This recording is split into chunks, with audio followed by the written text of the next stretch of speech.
যারা যারা জয়নগরের মোয়া ভালোবাসো তারা ঝটপট বাজার থেকে খই আর গুড় কিনে এনে বানিয়ে নাও। জয়নগরের মোয়া খেতে সবারই ভালো লাগবে, কিন্তু যদি বাড়িতে বানানো যায় সেটার টেস্টই আলাদা হয়। তো আমি ভাবলাম যে এবার জয়নগরের মোয়াটা ট্রাই করা যাক। তার জন্য হাফ কাপ গুড় নিয়ে নিয়েছি আর 1 বাটি জল দিয়ে নিয়েছি। গুড় আমি নিয়েছি খেজুরের গুড়। এবার এটাকে 5 মিনিট আমি ভালো করে ফুটিয়ে নিয়েছি। খুব বেশি ঘন হবে না, যেরকম কনসিস্টেন্সি দেখছেন সেরকমই, একদম পাতলা থাকবে। এবার আমি নিয়ে নিয়েছি 1 কাপ চিনি আর 2 কাপ জল। আমি এখানে বাটিতে দেখিয়েছি, কিন্তু আমি কাপের মাপেই নিয়েছি। আর এখানে নিয়েছি হাফ কাপের থেকে কম গুড়। তোমরা চাইলে চিনিটা বেশি পরিমাণে দিতে পারো, যেখানে হাফ কাপ গুড় দেওয়া হয়েছে সেখানে আরও একটু কম গুড়ও দিতে পারো, কারণ যতটা গুড় হবে সেই গুড় অনুযায়ী জয়নগরের মোয়াটা না কালারটা একটু খয়েরি খয়েরি হবে। আর যদি চিনি বেশিরভাগ দেওয়া হয় তাহলে মোয়ার রঙটা সাদা সাদা থাকবে।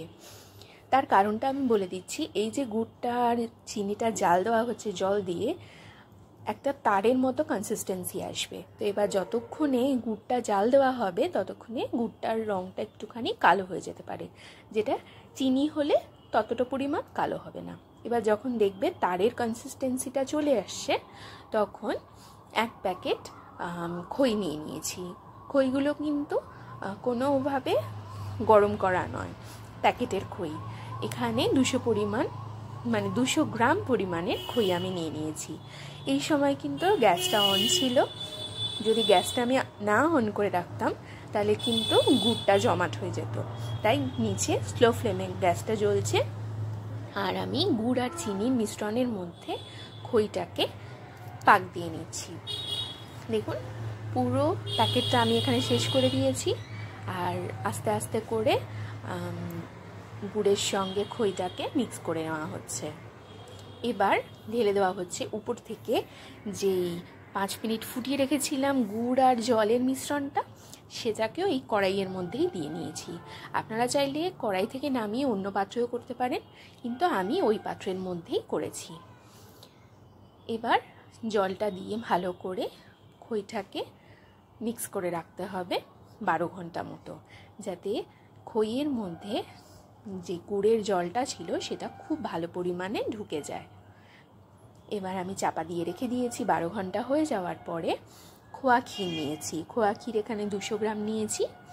খোয়া ক্ষীরটা ডিপে ছিল, তাই ধরা যাচ্ছিল না, তাই একটু একটু করে গ্যাপ দিয়ে খোয়া ক্ষীরটাকে গ্রেট করে নিয়েছি। আমি যখন মাখলাম তখন দেখলাম খোয়া ক্ষীরটা একদমই কম হয়েছে, তাই মাকে আমি বললাম যে তুমি খোয়া ক্ষীর দিতে থাকো, আমি মাখছি। তারপরে খোয়া ক্ষীরটাকে একটু বাদে বাদে করে দেখছিলাম যে কতটা পরিমাণ লাগতে পারে। খোয়া ক্ষীরটা গ্রেট করা হয়ে গেছে। এবার ভালো করে মা চটকে নিচ্ছে, পুরো ম্যাশ করে নিচ্ছে। কিছু কিছু খই থাকলেও কোনো অসুবিধে নেই, বা যদি একটু বেশি পরিমাণেও খই থাকে তাতেও কোনো প্রবলেম নেই। এইভাবে চটকে চটকে মেখে নিতে হবে। এর মধ্যে দিতে হবে 12-13টা এলাচ গুঁড়ো করে রাখা, আর দিতে হবে ঘি, আর 1 চুটকি নুন দিতে হবে। কারণ পুরোপুরি মিষ্টি কোনো আইটেমের মধ্যে যদি আমরা 1 চিমটে নুন দিয়ে দিই তাহলে মিষ্টির ব্যালেন্সটা খুব ভালো হয়।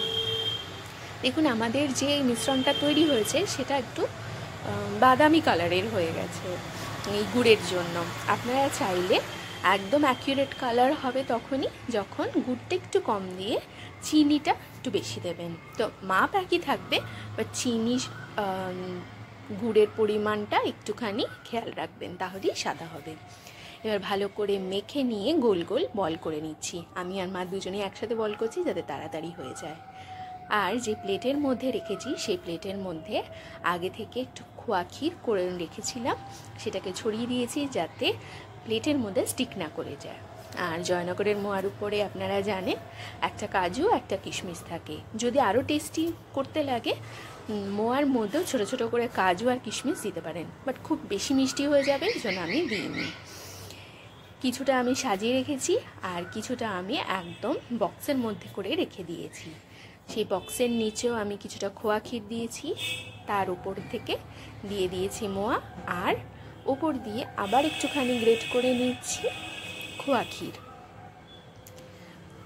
এতটা ভালো লাগছিল, সারা ঘর মম করছিল খেজুর গুড়ের গন্ধে আর জয়নগরের মোয়ার গন্ধে। একবার না বানিয়ে দেখলেই নয়, একবার বানিয়ে দেখুন, কেমন লাগলো আমাকে জানাবেন।